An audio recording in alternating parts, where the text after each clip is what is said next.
saksi yang menyaksikannya. Ya. Wa qalahum sawaun, mereka semua sama dosanya. Astagfirullahaladzim. Jadi menghalalkan jual beli dan mengharamkan riba. Jadi riba. Sungguh jual beli itu sama dengan riba. Oke. Jadi mereka yang seperti itu karena menyamakan jual beli sama dengan riba. Padahal Allah memberikan ingatan seperti yang tadi Jelita tanyakan, wa ahallallahul bai'ah wa harrama riba. Allah menghalalkan jual beli yang tadi kita sudah bahas dari awal.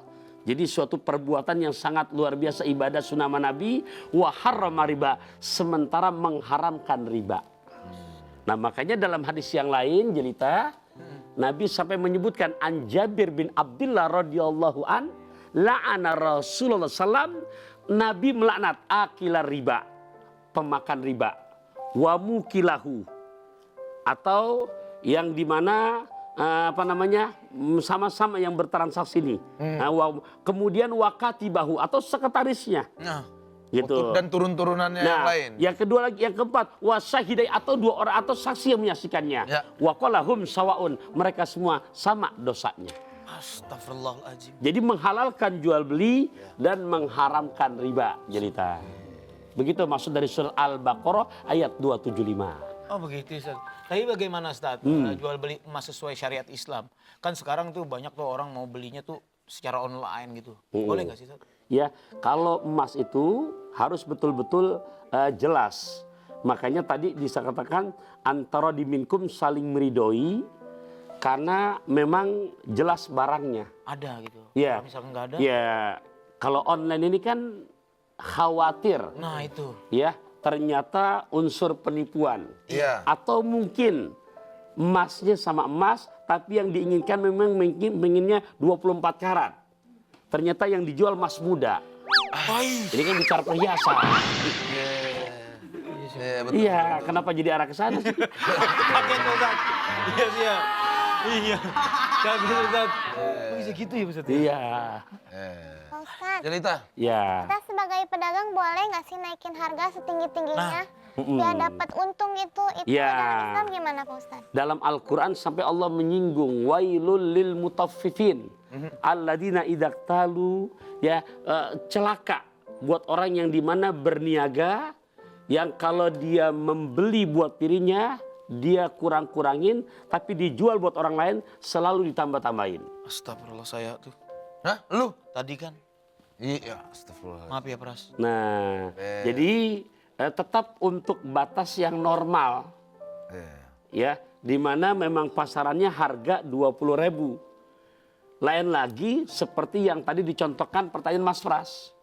Ini harganya cuma modalnya 200.000 loh. Nah. Tapi karena memang sudah dipakai 3 kali episode, Iya. parfumnya masih nempel. Iya. Gitu kan? Nah kita jual nih segini, ternyata dia tahu, tapi bukan karena memang melihat kualitas yang sudah pernah dipakai untuk masuk TV-nya, ya tayangannya, dia ridho, itu lain halnya karena memang meridoi. Tapi kalau di luar daripada pasaran yang ada, itu enggak boleh, nak, dosa. Dosa. Dosa tuh. Oh, tapi kayaknya gua jual barang-barang di sini semuanya kemurahan nih. Gua ngasih harga Ciki berapa? Gopek. Hari gini Terlalu baik gua nih. Pokoknya besok kita jual 2 juta. Ciki 2 juta. Oh, kamu tahu. Mahal banget. Duh, gimana ya dagangan gua? Tapi nggak apa-apa lah. Jelita mau nanya? Iya. Oh, boleh, nggak boleh? Silakan dong. Silakan Jelita. Mau nanya apa Neng? Pak Ustadz nih ya, kalau kita jual barang, Ya. tapi ternyata yang beli itu pakein barang kita yang udah kita jual itu dipakein sama tindakan maksiat gitu. Itu kita ikut dosa nggak sih Pak Ustadz? Nah iya tuh. ya. Jadi kalau misalkan memang kita tahu transaksi itu terjadi dan nanti si pembeli dipakai untuk berbuat maksiat, kita sudah tahu sebelumnya, kita tetap jual, itu dosa. Karena sudah tahu. Ya.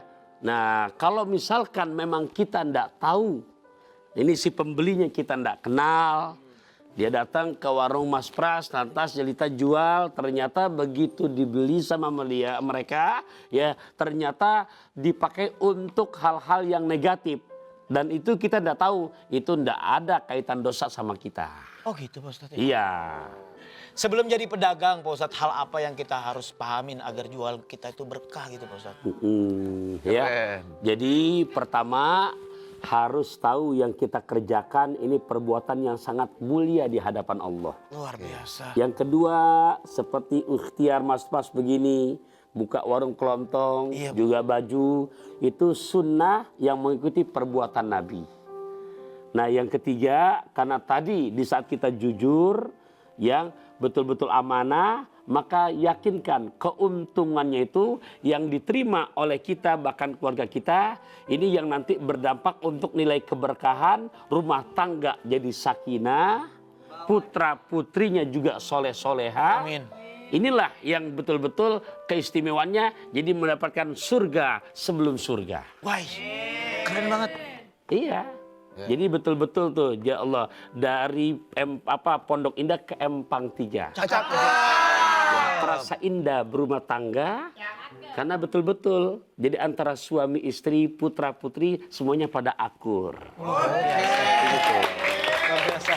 Itu nilai barokahnya. Luar biasa Pak Ustadz. Nah kalau ini Ustaz, Ya. perbedaan masyir, garar, dan riba dalam hukum jual beli. Ya, ini diabadikan di dalam Al-Quran surat di surat Al-Maidah, ya, di mana Allah Taala menyebutkan perihal tadi Al-Maisir, Al-Maisir.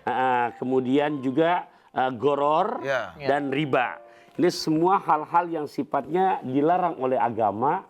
Goror itu jual beli yang penuh tipu daya. Oke, gimana? Ya, contoh sekarang secara online, kita nih si pembeli terprovokasi karena ada mobil yang dimana tahun 2017, Benar.